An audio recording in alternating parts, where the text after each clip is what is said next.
Today we are going to discuss exercise 1.3 of chapter number 1, real number for class 10th. Now in the previous video we have discussed the example related to this exercise, और मैंने आपको ये भी बताया था कि these are this exercise and the example of this exercise are the most important questions for your board paper or for your any term or any paper you want to give. So let's start with the first question of the exercise. First, prove that root 5 is an irrational number. तो इसको हम वही contradiction से ही prove करेंगे. अपना हम यहाँ पर assumption ये लेके चलेंगे कि root 5 कैसा नंबर है, रैशनल नंबर है. So let's start. Let us assume that root 5 is a rational number. हम यहाँ पर मान के चल रहे हैं कि रूट 5 हमारे पास कैसा नंबर है, रैशनल नंबर है. हम अपनी बात को कॉन्ट्रडिक्ट करेंगे, मतलब अपनी बात को गलत साबित करके ही इसका प्रूफ करेंगे कि ये इरेशनल नंबर है. अगर यहाँ पर रूट 5 को हम रैशनल नंबर मान के चल रहे हैं तो वो उसकी डेफिनेशन को भी सेटिस्फाई करेगा. That is root 5 is equals to P by Q, where P and Q are integers. Q is not equals to 0 and P and Q are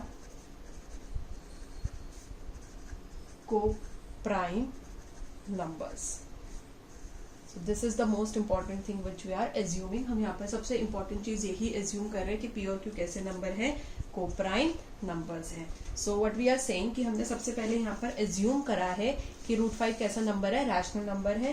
तो अगर रूट 5 रैशनल नंबर है तो उसकी डेफिनेशन को satisfy करेगा. उसकी definition क्या होती है रैशनल नंबर की, कि rational number P by Q के फॉर्म में होते हैं, जहां पर पी और क्यू इंटीजर्स होते हैं. Q is not equals to 0. एक चीज हमने यहाँ पर और ली है कि पी और क्यू कैसे नंबर्स है, कोप्राइम नंबर्स है. Know what does it means? Coprime numbers का मतलब होता है वो नंबर्स जिनके बीच में कॉमन फैक्टर सिर्फ और सिर्फ 1 है, मतलब 1 के अलावा वो किसी और टेबल में कॉमनली नहीं आ सकते. एग्जाम्पल आप ले सकते हो 2/7 की 2 और 7 दोनों सिर्फ 1 की टेबल में ही एक साथ आते हैं और किसी टेबल में साथ में नहीं आते. या फिर आप कह सकते हो 12/24 को अगर मैं डिवाइड करूँ तो 12 1 जा 12, 12 2 जा 24. तो अगेन 1/2 एक साथ सिर्फ क्या कहते हैं 1 की ही टेबल में साथ में आ सकते हैं और किसी टेबल में साथ में नहीं आ सकते. या फिर I can say 54 divided by for example 81, right. तो यहाँ पे मैं 90 टेबल से इसको कट करती हूँ. 9 6 जा 9 9 जा. देन इसको 3 की टेबल से हम कट करेंगे, 3 2 जा एंड 3 3 जा. So what we are getting 2/3. Again ये दोनों सिर्फ और सिर्फ एक साथ कौन सी टेबल में आ सकते हैं, 1 की टेबल में आ सकते हैं. इनके बीच में कोई और टेबल कॉमन नहीं है. That's what we are saying here. So these are the coprime numbers. इनको हम कोप्राइम नंबर्स कहते हैं. Let's start. Root 5 is equals to P by Q. इसी को ही हम लिखेंगे and then will say squaring both the sides, कि हम दोनों साइड्स को क्या करेंगे, स्क्वायर करेंगे. So it will be root 5 whole square is equals to P square by Q square. ना रूट 5 का होल स्क्वायर कितना हो जाएगा, 5 is equals to P square by Q square. How we know that root 5 square क्या होगा, root 5 into root 5. Root से multiply होता है तो उसको एक ही रूट में हम लिख लेते हैं, दैट इज रूट 5 इंटू 5. तो यहाँ से क्या हो गया, कॉमन निकल गया, कितना बच गया 5. या फिर आप इसको ये भी कह सकते हैं विल बी रूट 25, और 25 किसका स्क्वायर रूट है, 5 का स्क्वायर रूट है. So what is the answer, 5. ये आ गया. नाउ इसको क्रॉस कर देते हैं क्यू स्क्वायर को, तो 5 क्यू स्क्वायर इक्वल्स टू क्या आ जाएगा, P square. Now will say that 5 divides P square. ये 5 किसको डिवाइड कर रहा है, पी स्क्वायर को डिवाइड करना. Now just have a look over here. We are saying that 5q square equals to p square. 5q square के साथ क्या कर रहा है, मल्टीप्लाई, राइट. अब जब ये दूसरी साइड पे जाएगा तो ये मल्टीप्लाई किस में चेंज हो जाएगा, डिवीजन में चेंज हो जाएगा. तो it will be q square is equals to p square by 5.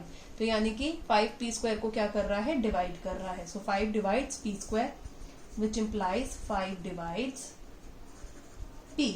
तो हम क्या कहेंगे कि 5 पी स्क्वायर को डिवाइड करता है तो 5 डेफिनेटली पी को जो पी है वो 5 से डेफिनेटली डिवाइड होगा.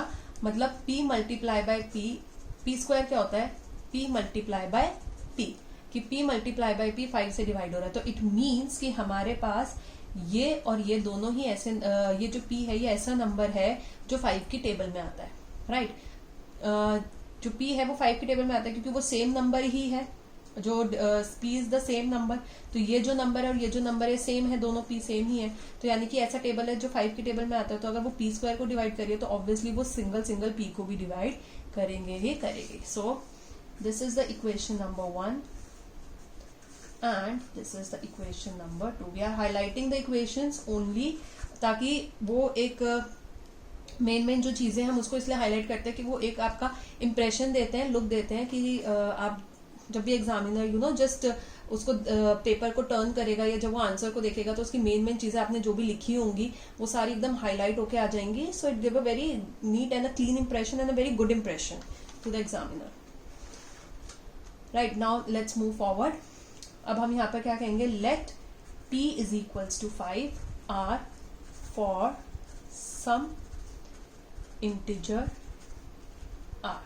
तो हम यहाँ पे क्या कहेंगे कि हम p की जगह पर कोई 5r वैल्यू पुट करेंगे और r भी क्या है हमारे पास इंटीजर है। जैसे p और q हमारे पास इंटीजर था, ऐसे r भी हमारे पास इंटीजर है। सो लेकिन हमें कहाँ पर वैल्यू पुट करनी है, इक्वेशन नंबर 1 में, और इक्वेशन नंबर 1 में हमें क्या दे रखा है, p square. So let's just square both the sides here. तो यहाँ पर क्या हो जाएगा, p square equals to 5 5 25 r square. तो हमें क्या वैल्यू पुट करनी है p स्क्वायर की जगह पर, 25 r square. We need to put this, so will write putting the value in equation 1। तो इक्वेशन 1 क्या थी, 5q square equals to p square थी। सो 5q स्क्वायर, p स्क्वायर की जगह पर क्या आ जाएगा, 25 r square. Now 5 q square equals to 5 multiply हो रहा है, दूसरी साइड जाके क्या करेगा, divide. So 5 1s are 5 5s are, so it is q square equals to 5r square. Now again we will go by the same reason कि 5 q square equals to 5r square, कि यहाँ पर ये क्या कर रहा है, मल्टीप्लाई कर रहा है r स्क्वायर के साथ। तो जब ये दूसरी साइड पे जाएगा 5 तो q स्क्वायर को क्या करेगा, डिवाइड। तो इट मीन्स 5 q स्क्वायर को क्या कर रहा है, divide. So 5 divides q square. So it implies what, कि q एक ऐसा नंबर है जो 5 की टेबल में आता है। तो 5 divides q। This is the equation number 3rd। Now we will write from equation 2 and 3। Equation 2 क्या थी हमारे पास, वी हैव इक्वेशन 2 कि 5 p को डिवाइड कर रहा है। इक्वेशन 3 क्या है कि 5 q को डिवाइड कर रहा है। मतलब p और q दोनों ऐसे नंबर है जो 5 की टेबल में आते हैं। So we can write 5 is a common factor for both p and q, कि 5 क्या है, कॉमन फैक्टर है दोनों p और q के लिए। बट हमने क्या एज्यूम करा था, we assume a very important line कि p और q कैसे है, को प्राइम नंबर है। कि को प्राइम नंबर का कॉमन फैक्टर क्या होता है, सिर्फ और सिर्फ 1। मतलब वो सिर्फ 1 की टेबल में आ सकते हैं और किसी की टेबल में कॉमनली नहीं आ सकते। तो हमने अपनी बात को यहाँ पर क्या कर दिया, कॉन्ट्रडिक्ट कर दिया, गलत साबित कर दिया। हम कह रहे थे कि सिर्फ 1 की टेबल में आ सकते हैं, पर हमने साबित कर दिया कि वो 1 के अलावा 5 की टेबल में भी आ रहे हैं। So what will write therefore, but p and q are co-prime numbers, therefore our assumption was wrong. Root 5 is an irrational number, hence proved.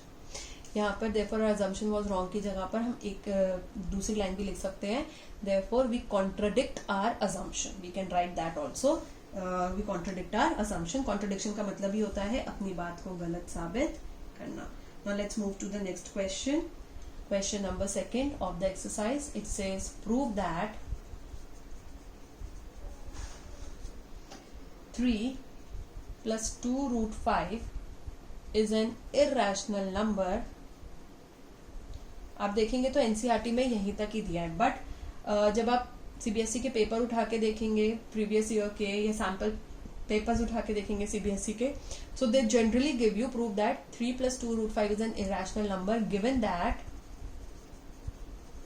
root 5 is an irrational number. तो हम इसी तरीके से इसको क्या करेंगे, इसी पैटर्न पे हम इसको सॉल्व करेंगे, बिकॉज इतना हमें एनसीईआरटी में दिया है, but generally root 5 is an irrational number, ये हमें सीबीएसई में बोर्ड में पेपर्स में लिखा हुआ आता है। और अगर आपको ये नहीं लिखा आता है तो आपका क्या होता है, ये इसका जो प्रूफ है कि 3 + 2 √5 को इरैशनल जो आप प्रूव कर रहे हो वो तो आप करोगे, प्लस आपको ही नहीं तो ये √5 भी पूरा प्रूव करके दिखाना पड़ता है कि वो इरैशनल नंबर है। और ये क्वेश्चन 2 या 3 मार्क्स में आता है, इसलिए वो जनरली आपको दे ही देते हैं कि √3 इरैशनल है और आप साबित करके दिखाइए कि 3 + 2 √5 इरैशनल होगा। अगर वो नहीं देंगे तो आपको ये पूरा साबित भी करना पड़ेगा और इसको भी साबित करना पड़ेगा। √5 तो आप इरैशनल साबित करेंगे, प्लस ये भी साबित करेंगे कि 3 + 2 √5 is an irrational number. So let's start. Okay, it says, वहीं से स्टार्ट करेंगे अजम्पशन से ही। Let us assume that 3 + 2 √5 is a rational number। Again हमने इसको क्या एज्यूम करा है, रैशनल नंबर एज्यूम करा है। That is 3 + 2 √5 is equals to कौन सी रैशनल नंबर की डेफिनेशन आ जाएगी, कौन सी फॉर्म में होता है, p/q की फॉर्म में, where p and q are integers.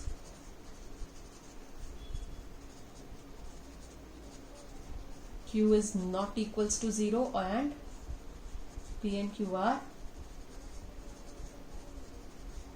co-prime numbers। तो हमने बिल्कुल वैसे ही जैसे हमने अपना प्रीवियस क्वेश्चन करा था स्टार्ट, वैसे ही करा है कि सबसे पहले हमने अज्यूम कर लिया कि वो रैशनल नंबर है, देन हमने यहाँ पे रैशनल नंबर की डेफिनेशन के साथ उसको एसोसिएट कर दिया, एंड लास्ट में हमने क्या बोल दिया, क्या अज्यूम कर दिया कि पी और क्यू कैसे नंबर है, को prime number, that is in their least form और in their standard form it is the same, कि अब उनके बीच में कोई भी कॉमन मल्टीपल नहीं है एक्सेप्ट फ्रॉम 1, वो अपने सबसे लीस्ट फॉर्म में है। So let's move ahead. अब हम यहाँ पर क्या करेंगे, will write that 3 + 2 √5 is equal to p/q। हम इसको क्या मान लेंगे कि ये क्या है, p/q ही है। अब हमें यहाँ पर क्या करना है, we are not required to do the squaring on both the sides. वो एक बहुत ही लेंदी प्रोसेस हो जाता है, बहुत डिफिकल्ट हो जाता है, आपको वो बिल्कुल नहीं करना है squaring on both the sides. आपको क्या करना है, आपको लेफ्ट हैंड साइड पे मुझे रूट वाला नंबर दैट इज √5 चाहिए, एंड 3 और 2 कैसे नंबर है हमारे पास, रैशनल नंबर्स है। हियर 3 + 2 √5 में 3 is a rational number, 2 is a rational number, √5 is an irrational number, right? So what we want कि हमारी लेफ्ट हैंड साइड पर क्या है, √5 रह जाए, irrational रह जाए, और ये जो 3 और 2 है हमारा जो ये रैशनल है, ये p/q के पास चला जाए क्योंकि वो भी हमारे रैशनल है। So let's start.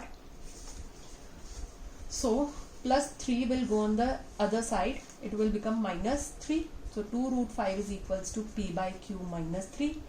2 √5 के साथ मल्टीप्लाई हो रहा है, दूसरी साइड जाके करेगा तो क्या हो जाएगा, divide, so it will B divide. तो न्यूमरेटर में हम क्या लगा देंगे, 1, and will put p/q -3 in a bracket. अब p/q -3 पूरे को डिवाइड कर रहा है तो हम उसको ब्रैकेट में डाल देंगे, 2 डिवीजन में चला जाएगा तो न्यूमरेटर में कुछ भी नहीं है तो क्या आ जाएगा, 1 आ जाएगा। So will say here p, q, 3 and 2 are integers.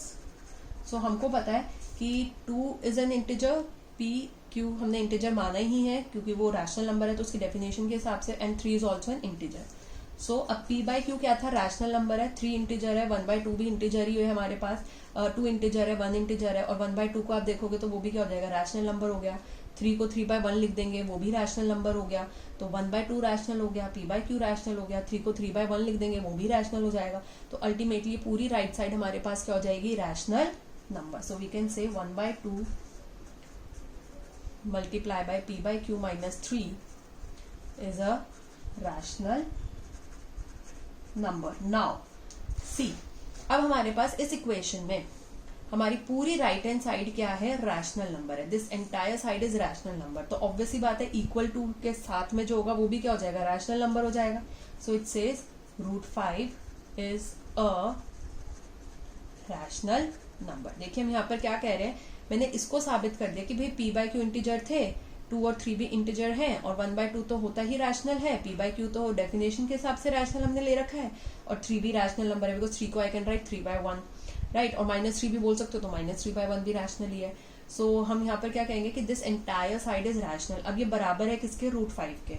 तो अब तराजू में ऐसा तो होता नहीं कि आप एक साइड पे 3 किलो गोभी रखते हो और एक साइड पे आप 1 किलो का क्या कहते हैं वेट रखते हो, ऐसा तो होता नहीं है। तो 3 किलो गोभी है तो 3 किलो का ही आप क्या लगाएंगे, वेट लगाएंगे। तो दोनों साइड क्या होती है, इक्वल होती है। सो इक्वल है तो हमने कहा कि अगर ये रैशनल है तो ऑब्वियसली क्योंकि ये इक्वल है तो √5 भी क्या हो जाएगा, रैशनल हो जाएगा। बट हमें क्वेश्चन में क्या गिवन था, that √5 is an irrational number, कि √5 कैसा नंबर था, इरैशनल नंबर था। Therefore we contradict our assumption. तो हमने अपनी अजम्पशन को क्या कर दिया, गलत साबित कर दिया कि भाई ये तो इरैशनल नंबर है, ये रैशनल नहीं है। हमने रैशनल बोला था पर गिवन था ये हमको इरैशनल नंबर, ये गिवन है हमारे पास। तो हमने अपनी बात को क्या साबित कर दिया, कॉन्ट्राडिक्ट कर दिया, गलत साबित कर दिया। देयरफॉर तो हमने जो एज्यूम करा था वो भी क्या हो गया, गलत हो गया। Therefore 3 + 2 √5 is an irrational number. That is an irrational number. Let's move to the next question. That is the question number 3rd. All right. So question number 3rd हमारे पास क्या है, prove that first part, prove that the followings are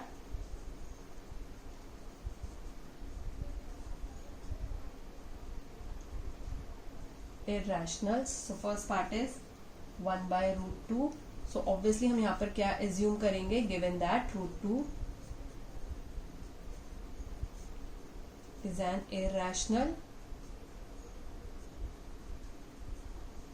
second part यहाँ पर जो हमारे को दे रखा है वो पेपर में जो आएगा इस तरीके से आएगा, इट इज 7√5। तो हमें यहाँ पर क्या दे रखा होगा, given that √5 is an irrational. And third part हमें यहाँ पर क्या गिवन है, 6 + √2। अगेन यहाँ पर हमें क्या होगा, given that √2 is an irrational.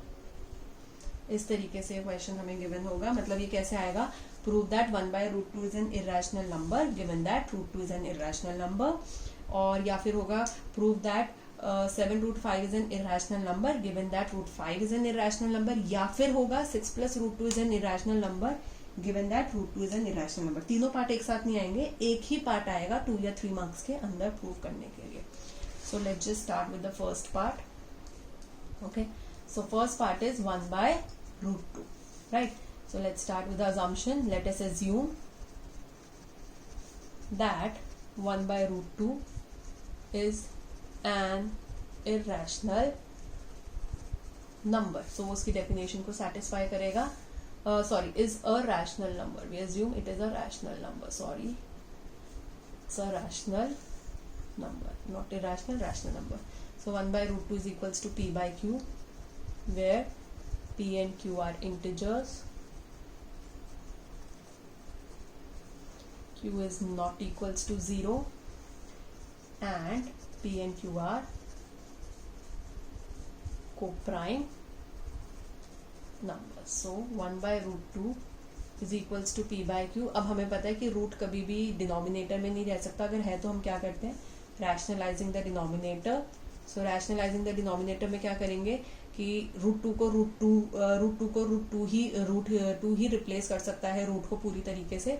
So denominator और न्यूमरेटर में दोनों में किससे मल्टीप्लाई कर देंगे, √2 से, which is equals to P by Q. So 1 into √2 is √2 and √2 into √2 is √2 multiplied by 2 is equals to P by Q. That is √2 is equals to √4 which is equals to P by Q. और √4 किसका square है, 2 का, which is equals to P by Q. Now 2 हमें again वही चाहिए कि एक side पर हमारा सिर्फ रूट होना चाहिए, और 2 जो है हमारा हम कहाँ पे ले जाएंगे, ऑन द अदर साइड. 2 √2 को क्या करिए, डिवाइड करिए, उधर जाके क्या करेगा, मल्टीप्लाई. सो हम यहाँ क्या लिखेंगे, here P, Q and 2 are integers, और अगर ये इंटीजर्स है तो एक ऐसा नंबर हो जाएगा, rational number, which implies 2P by Q is a rational number.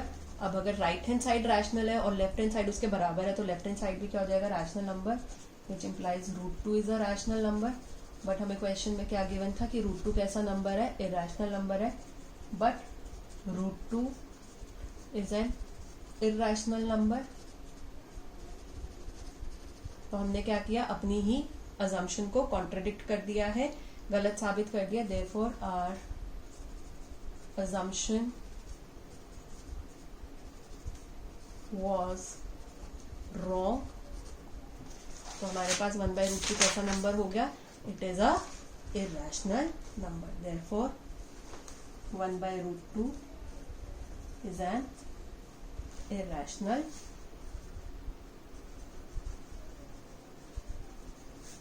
number, hence proved.